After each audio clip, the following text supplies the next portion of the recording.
one of the things that drives me a little bit crazy is when you hear the word accident. And if you're talking about whether it's a construction site or a highway, there really is no such thing as an accident, because there's rules. There's rules that apply to simply driving through town from point A to point B. And inevitably, when there is a crash, not an accident, someone has broken one or more of those rules of the road, or rules that govern safe and responsible work on a construction site or an operating room. And so that's a word that I really try to stay away from, is accident, because almost everything that happens is preventable.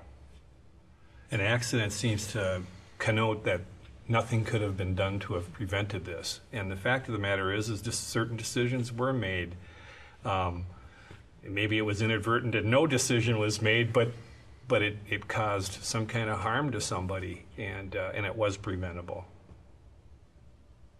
And someone could say, well, you should take personal responsibility, but exactly until it happens to the person, to them. When they're calling us and they're in need and hurt, or a loved one is hurt, then they understand that no, that the accident could have been avoided, rules were broken, and that's what caused the injury, and we're there to guide them through that process and give them the help they need. And it's interesting, sometimes you see defendants. Mike and I had a case. Mike had a substantial injury case probably 10 years ago now, where the defendant never accepted any personal responsibility. We later were called by the employee of that same defendant at the recommendation of that defendant to call our firm to represent the daughter who was badly injured as a result of the negligence of a school district. And so there was this flip, or this light that turned on for this individual about it's not always the victim's fault, that in fact there needs to be some personal responsibility and people need to be held to a higher standard. Sometimes I think the adjusters in our cases will push the personal responsibility of the defendant under the rug. In other words, I've had situations where I hear through my client that the defendant, the at-fault driver, for example, really admitted that something was wrong. But then once you're dealing with an adjuster, or maybe it's an attorney, they turn it into, well, no, your client's at fault, maybe more at fault than mine. And with our comparative fault system, that obviously becomes a major issue if fault is disputed.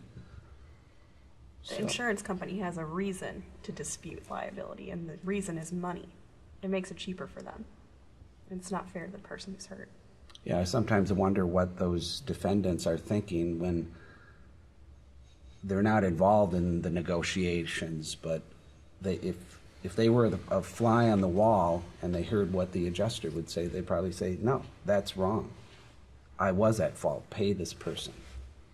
And we've seen examples of that in our cases when the insurance company is saying, no, the defendant wasn't at fault, and then later we're taking a deposition where then that defendant is saying, I'm sorry and I feel bad for the injuries I caused. And we see that time and time again, where the insurance company says one thing and the truth is another thing, and we get to the bottom of it by investigating, taking those depositions, filing the lawsuit if need be,